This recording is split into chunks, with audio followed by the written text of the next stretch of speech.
Feeling somewhat intimidated by a fellow YouTube Vino rider. I'm going to cold start my 2007 Yamaha Vino right now, live in action for you guys.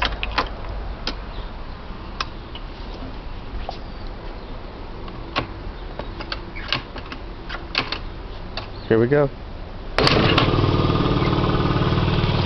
First kick, cold start, just right now. Haven't turned it on yet before.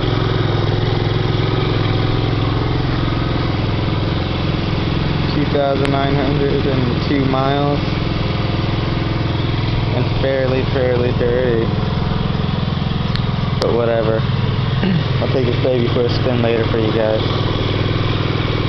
Till then, have a nice day.